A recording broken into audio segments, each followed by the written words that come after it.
Inter jogou contra a Juventus na histórica derby da Itália. 8 bolas durante o jogo, sendo 5 no primeiro tempo. Simplesmente fantástico. Arsenal não conseguiu superar Liverpool em casa. Mo Salah ajudou os escoteiros a levar para casa o ponto inteiro. Escândalo de treinador não é o clássico. Revelado o motivo da irritação de Ancelotti com Flick. Pedro Porro na mira do Real Madrid e Manchester City. E o novo goleiro do Barcelona. Os catalães encontraram quem comprar para substituir Ter Stegen. Falaremos sobre isso e muito mais hoje. Amigos, bem-vindos ao Dose de Futebol com as notícias mais quentes do momento. Deixe seus likes reais e continuaremos trabalhando sem folgas. Bem, eu desejo a vocês um bom apetite e uma boa visualização. No final da última temporada, Jürgen Klopp cumprimentou calorosamente Arne Slot antes de deixar o Liverpool. O alemão e as arquibancadas gritaram o nome do treinador holandês, demonstrando total confiança nele. Não excluo que uma atitude semelhante por parte de uma pessoa tão respeitada também tenha afetado positivamente o início da carreira de Slot em Liverpool. O holandês se tornou um digno sucessor de Klopp e estabeleceu uma conquista única que nem o alemão superou. Pep Guardiola também deve encerrar sua era em Manchester após o término desta temporada. Ainda não foi divulgado o nome do sucessor do catalão. Mas em um dos recentes episódios, eu contei como o goleiro brasileiro Ederson deu uma pequena dica e disse que a diretoria do clube já sabe quem vai liderar o time após Guardiola. Naquela época, eu supus que o sucessor do catalão seria alguém da dupla Xabi Alonso-Rubem Amorim, mas também há outro candidato ao cargo de treinador do Manchester City. Em uma das recentes entrevistas, Guardiola elogiou o técnico do Girona, Michel Sanches, e disse que o alto nível de Sanches é seu mérito. O treinador do time catalão já foi cogitado para a vaga de técnico, mas pareceu-me que ele não tinha experiência suficiente para trabalhar em um clube tão grande. Também há a impressão de que ele não tem a flexibilidade tática necessária para liderar o Manchester City. Ainda mantenho essa perspectiva. Ainda assim, Mitchell parece ser o mais fraco entre os candidatos listados, mas possivelmente a liderança da cidade pensa de outra maneira. Talvez em breve até ouçamos alguns rumores confirmando a seriedade das intenções do Manchester City em relação ao treinador espanhol. Estilisticamente, ele se encaixa, especialmente se comparado ao Manchester City atual. Jogar com 3 defensores, usar ataques amplos com flancos avançados, envolver os laterais na construção e na fase final. Guardiola está usando uma tática semelhante no Manchester City agora, sem dúvida, tentando preparar a equipe para a chegada de Mitchell. Por que não? Guardiola é um mestre tático e tem recursos para experimentar durante a temporada. Ou talvez seja apenas uma tendência moderna no futebol que todos os jovens treinadores estão buscando. Seja como for, Mitchell pode se encaixar no Manchester City e se tornar um digno sucessor de Guardiola. Mas ele será a melhor opção disponível? Isso, claro, é uma questão. Entre outras coisas, o Real Madrid tem particularmente pontos fracos na defesa. Além de terem perdido seu líder mental e principal lateral direito, Dani Carvajal, eles têm apenas 2 zagueiros centrais em seu elenco. São Antônio Rüdiger e Éder Militão. Mas eles não são infalíveis e a temporada só está no início. Assim, ficarão cada vez mais cansados e com menos tempo para acompanhar os adversários que avançam. Um bom exemplo disso foi o que vimos no jogo contra o Barcelona, onde os centímetros às vezes foram decisivos. Lorenzo Pérez não considerou isso ao buscar a transferência de Kylian Mbappé no verão. Ele teria feito melhor se tivesse apenas focado na defesa, onde claramente há uma falta de pessoal, e comprado alguém para essa posição. Também teria sido bom contratar um substituto para Toni Kroos. E na meia-defesa não há ninguém para distribuir passes controlados por rádio. Mas isso é assunto para outra notícia. Vamos agora focar na transferência do defensor. Mesmo Pérez não gostando de fazer transferências em janeiro, ele precisa reforçar o elenco. Do contrário, o time pode não dar conta das demandas da temporada. Observou-se um grave desequilíbrio em Madrid. Muitos atacantes de ponta disputam vagas, com apenas 1 ou 2 defensores disponíveis. É incomum ver um planejamento de equipe tão negligente no Real Madrid. Normalmente, em uma equipe de reservas, há pelo menos alguém capaz de jogar em várias posições e cobrir uma lacuna, se necessário. Aqui a única opção é colocar os jovens jogadores em campo. Mas Ancelotti não é famoso por sua habilidade de desenvolver jogadores da academia. Ele prefere muito mais trabalhar com jogadores experientes. Mas eu me distraí novamente. Precisamos urgentemente comprar um zagueiro central na janela de inverno. De acordo com a fonte, ele está de olho no jogador Al Nassr Aymeric Laporta. O espanhol está pronto para retornar ao futebol europeu. Como muitos, ele não gostou da beleza da Arábia Saudita e deseja voltar a jogar na elite. Mas Perezo terá que enfrentar a concorrência. O presidente do Real não é o único que está de olho no defensor espanhol. Atlético de Madrid e Paris Saint-Germain também estão interessados. O Paris Saint-Germain também não tem a melhor defesa e observava Leopoldo desde o verão. O treinador principal da equipe queria trabalhar com ele novamente, como nos tempos em que comandava a seleção espanhola. No entanto, se acreditarmos nas palavras do jornalista José Dios do portal Marca, Leopoldo prefere voltar para a Espanha. Isso significa que o Atlético e o Real têm um pouco mais de chances de contratá-lo. O Real Madrid perdeu para o Lille na Liga dos Campeões e para o Barcelona na La Liga. Esta é a única derrota em 14 jogos nessa temporada, mas eles estão muito doentes. A derrota para essa equipe francesa custou ao Real Madrid uma longa série invicta na Liga dos Campeões. Merengues teve que pagar um preço semelhante pela desclassificação na partida contra Barcelona. E o próprio placar de Valcácico atingiu bastante o orgulho dos madrilenhos. Florentino Pérez está se desapontando com a decisão de manter Carlo Ancelotti, mas ele não tinha para onde ir.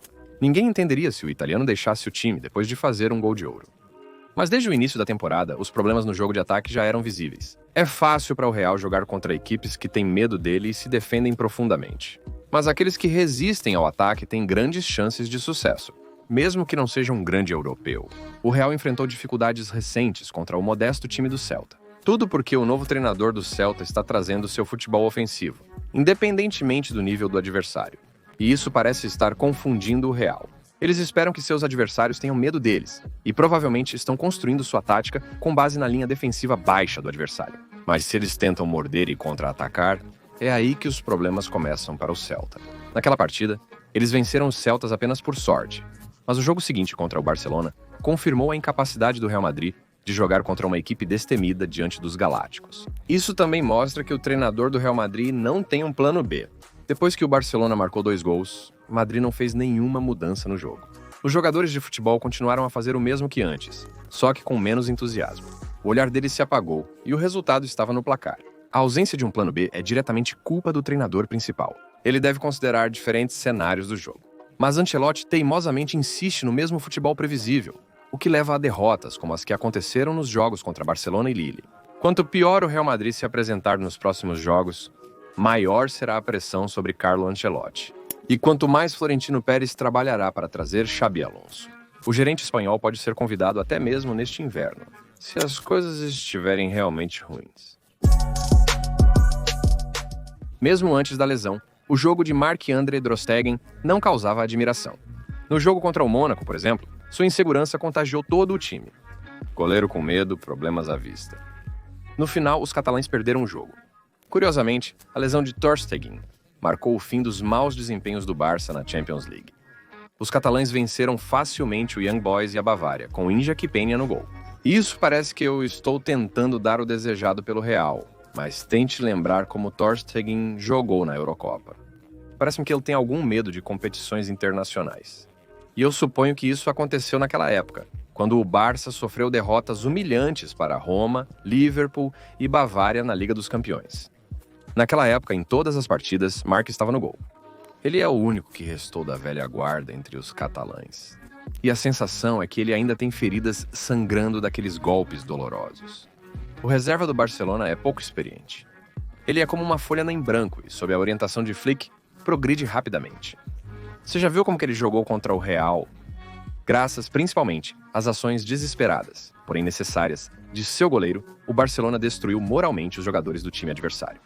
Se continuar assim, Peña pode expulsar ter Stegen do time titular.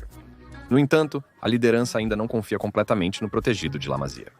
O clube vai gradualmente procurar um novo goleiro.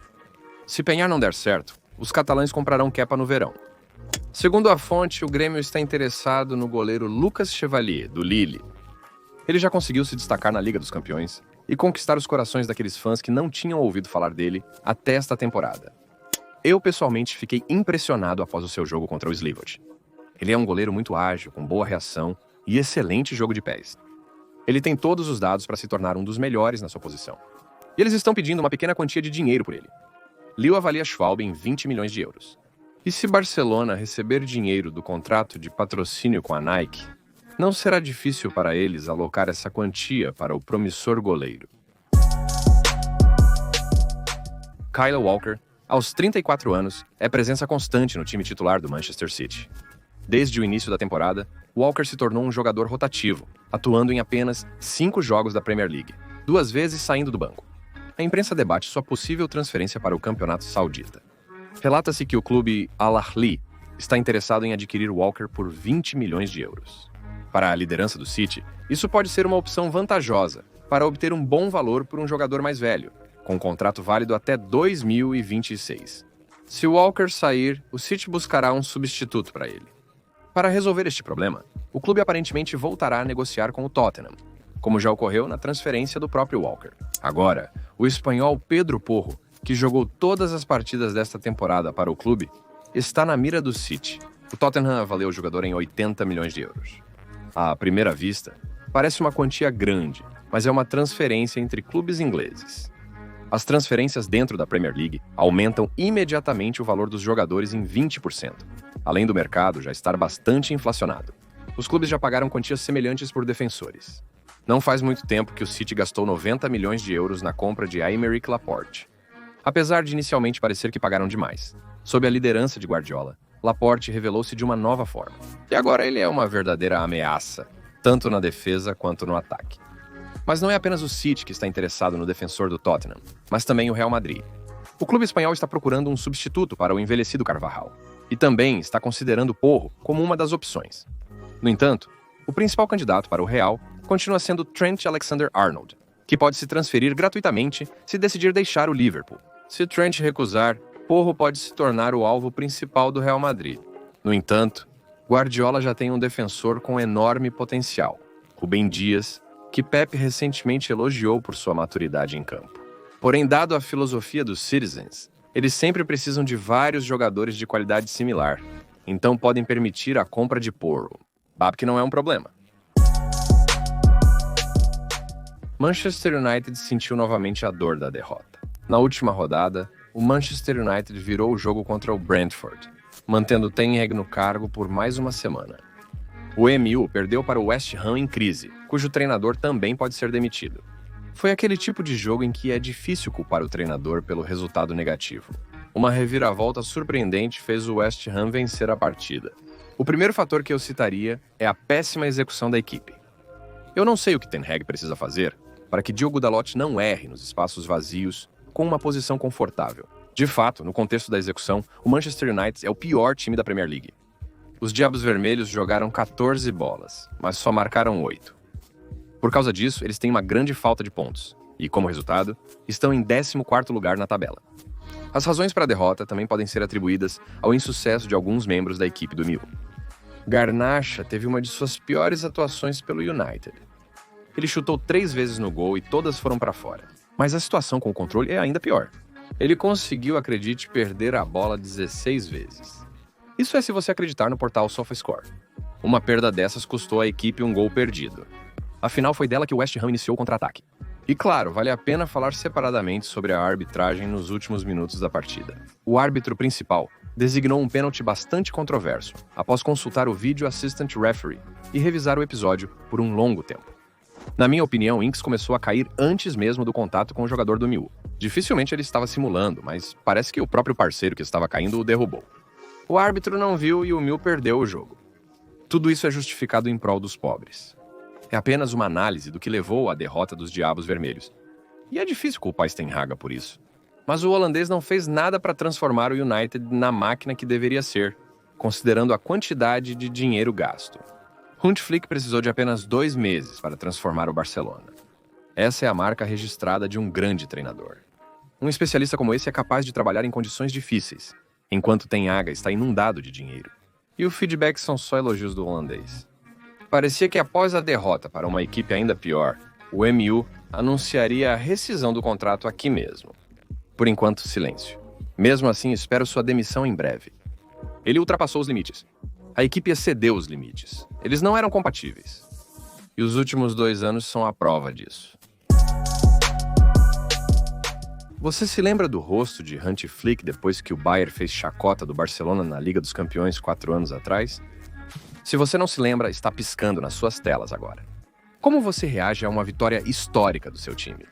Não é impressionante, certo? Os fãs geralmente não estão habituados a ver emoções no rosto do técnico alemão. Ele geralmente mantém uma expressão impassível, independente do placar. Mas desde que foi designado para Barcelona, ele parece ter mudado. Ele pegou o vírus do Xavi e começou a reagir mais emocionalmente ao que acontece em campo. Flick começou a apelar e se surpreender mais nesse espírito. Vocês viram como o treinador faz um salto durante o jogo? E eu não vi. Mas Flick deu uma cambalhota quando viu Lewandowski não aproveitar uma chance de 100%. Provavelmente todos os fãs do Barcelona tiveram a mesma reação naquela época. Como alguém perdeu aquele episódio? Nada é mais fácil do que chutar uma bola confortável para um gol vazio de uma posição vantajosa. Mas Roberto acertou a trave. Após isso, a bola saiu do campo. Polhack poderia ter feito 4 gols sem esforço, embora tenha marcado 2. Isso teria sido uma conquista histórica. Foi a primeira vez que alguém marcou 4 gols no All Clássico. Mas nem Robert conseguiu deixar sua marca nos anais do futebol espanhol devido às circunstâncias desfavoráveis. Porém, não somente o técnico do Barcelona nos surpreendeu naquela viagem. A pontuação no placar é algo que se entende por si só, mas o goleiro dos catalães, Wojciech Szczesny, também se destacou. Ele não participou da própria viagem, e ainda bem, pois teve uma partida espetacular. Contudo, o polonês brilhou na partida. Nem esperava que, sob a liderança de Flick, isso fosse possível. Szczesny fumou durante a celebração do resto da equipe. O rei teria se orgulhado dele. O vídeo com Szczesny e outros momentos icônicos do futebol estão disponíveis em nosso canal do Telegram, como sempre. O link está no comentário fixado e na descrição. Finalmente alcançamos a marca de 40 mil inscritos. Então é hora de fazer um concurso e começar a nos mover em direção ao novo objetivo de 50 mil. Então, amigos, vamos lá! De fato, antes do jogo entre Real Madrid e Barcelona, parecia que seria uma disputa acirrada. Primeiramente, pelo comportamento dos jogadores em campo. Apenas Vinícius deveria ter levado a tensão ao limite. Mas o brasileiro estava surpreendentemente contido. Claro, não faltaram suas clássicas provocações ao árbitro, mas no geral, seu comportamento dificilmente poderia ser chamado de provocativo. E depois do segundo gol perdido, ele, como todo o clube real, baixou os olhos para o chão e permitiu que o Barcelona jogasse como queria. Apenas 2 episódios de emoções afloradas ocorreram durante a partida. Um deles aconteceu no banco de reservas. E a causa foi o assistente de Flick e sua reação explosiva ao 4º gol perdido. Após o apito final, Ancelotti se aproximou do treinador do Barcelona, mas em vez de estender a mão, como é habitual, repreendeu o técnico alemão com um dedo indicador. Um momento que muitos notaram durante a transmissão, mas que não recebeu muita atenção dos diretores. Os fãs só puderam especular por que o experiente italiano atacou Flick, mas após o jogo, as cartas foram colocadas na mesa. Como eu disse, tudo estava no assistente do treinador principal do Barcelona. Seu nome é Marcos Zorg, e ele comemorou efusivamente o 4º gol dos catalães bem na frente da câmera do Real. Isso não agradou Donu e Ancelotti. E quem gostaria disso? Então, o humor não poderia ser pior. E aqui vem o bajulador do seu colega de trabalho. O italiano queria mostrar ao Zorg que não se pode comportar dessa maneira em tal nível, mas o assistente estragou tudo. No final, os treinadores resolveram o conflito conversando. Isso foi confirmado pelos técnicos do Real Madrid e do Barcelona. A imprensa alemã observa que não é a primeira vez que Zorc age provocativamente. Contra o Bayern, ele também falou em tons elevados com o goleiro reserva de Munique, Sven Ulreich. Devemos aceitar que agora há um provocador no Barcelona. Ele só fica no banco dos treinadores, não corre pelo campo. Ele até conseguiu tirar o normalmente calmo Ancelotti do sério. Gostaria que ele se encontrasse com Mourinho ou outro treinador de temperamento semelhante. Faz tempo que não há briga no banco de reservas. Mas no clássico de ontem, quase aconteceu uma briga envolvendo Vinícius. Estamos habituados a ver o brasileiro reclamar dos árbitros e exigir punições variadas para seus adversários. Normalmente, ele consegue fazer isso. Embora, idealmente, qualquer provocação ao árbitro deva resultar em um cartão amarelo. Parece que os árbitros têm medo de também serem rotulados como racistas. Entre os jogadores do Barça, ninguém também prestou atenção aos gritos de Vinícius, até que Gavi apareceu em campo. O jovem espanhol não tolerará tais provocações. Ele logo fez o brasileiro entender que responderia a qualquer sinal de atenção. E uma vez, Gavi até conversou com ele, carinhosamente abraçando-o pelo pescoço. O conflito cessou, mas Vinícius passou a agir de forma mais discreta. Embora a partida estivesse quase no fim, simplesmente não havia tempo suficiente para ver novas falhas direcionadas aos jogadores do Barcelona. Hummels teve uma temporada passada impressionante pelo Borussia Dortmund. Sua liderança e habilidade no segundo andar levaram os alemães à final da Liga dos Campeões. Ele pode ser chamado de principal criador do sucesso da equipe na temporada passada. Hummels não renovou com o Borussia. Ele saiu por um conflito com o técnico Edin Terzic. O bósnio também deixou o clube, mas por iniciativa própria. Após tal temporada, Hummels deve ter tido muitas opções para continuar sua carreira. Porém, ele só achou um clube depois do fim da janela de transferências. Roma o contratou como um agente livre em setembro. Parecia que Hummels deveria se tornar o líder da defesa romana, considerando sua experiência e méritos na última temporada. Porém, as expectativas diferiram da realidade. Hummels não só não liderou a defesa de Roma, como também não apareceu em campo por 2 meses. O alemão ficou no banco em 7 jogos, e nem sequer foi convocado uma vez. Ele só começou a jogar contra a Fiorentina, mas a estreia não foi bem sucedida. A sua equipe deixou passar 5 bolas, e o próprio Hummels colocou a última prego no caixão. O técnico da Roma, Ivan Jurjevic, atribui as poucas partidas do jogador alemão a motivos técnicos. Ele só coloca em campo os mais fortes, e Hummels não é considerado assim aos seus olhos. Eu escolho a equipe com base no que vejo nos treinos. Jogo com aqueles em quem mais confio. Idade e currículo não tem importância, é uma escolha técnica, disse uma vez o treinador. Após tal início, Hummels pensou em sair de Roma.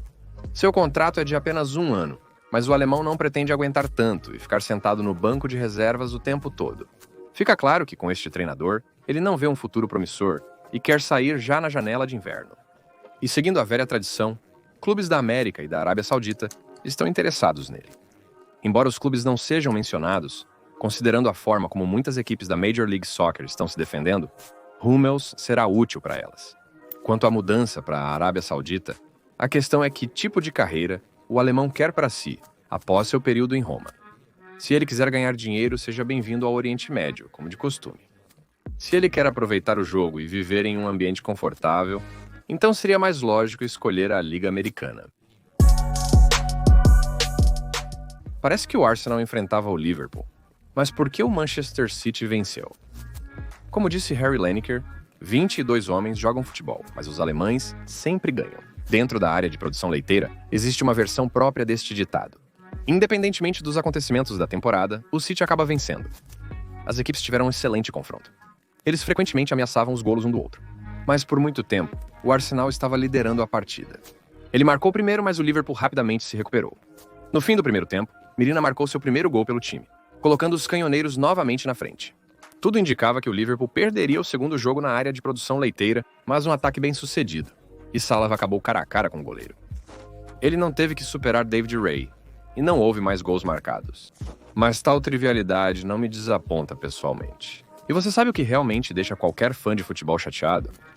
A programação dos jogos era questionável, pois simultaneamente ao confronto entre Arsenal e Liverpool, ocorria outro grande jogo, o Derby de Itália. O confronto entre Inter e Juventus. Lá também havia algo para se ver, e tive que me dividir entre essas duas lutas. O Derby da Itália é uma verdadeira celebração do futebol. As equipes não conheciam o meio-campo. Ao recuperar a bola, eles imediatamente correram para criar uma oportunidade no gol do adversário. Por isso, esse foi o placar registrado no quadro. No primeiro tempo, as equipes marcaram 5 gols no total. No segundo tempo, adicionaram mais 3 gols. No final, a partida terminou empatada em 4-4. Certamente dê uma olhada na revisão deste jogo incrível. E não tenho medo de usar essa palavra, histórico, em nosso canal do Telegram. Lá você encontrará todos os jogos do último domingo. A partida vale a pena ser assistida na íntegra. Para quem não assistiu ao vivo, recomendo muito. Além disso, fiquei impressionado com o jogo de Francisco Conceição. O rapaz me lembra o jovem Sebastião Giovinco em seu estilo de jogo. Lembram-se desta lenda? Graças às suas ações decisivas, a Juventus recuperou de um placar de 4-2 e arrancou um ponto importante. E por hoje é tudo. Obrigado por assistir e se inscrever no canal. Amigos, agora tenho o meu próprio programa de rádio. Rádio Chanson América. Ouçam-me lá. Link na descrição do vídeo. Bem, meu nome é KiryuCast, e essa foi a sua dose diária de futebol. Paz para na sua casa e Johannes, amigos.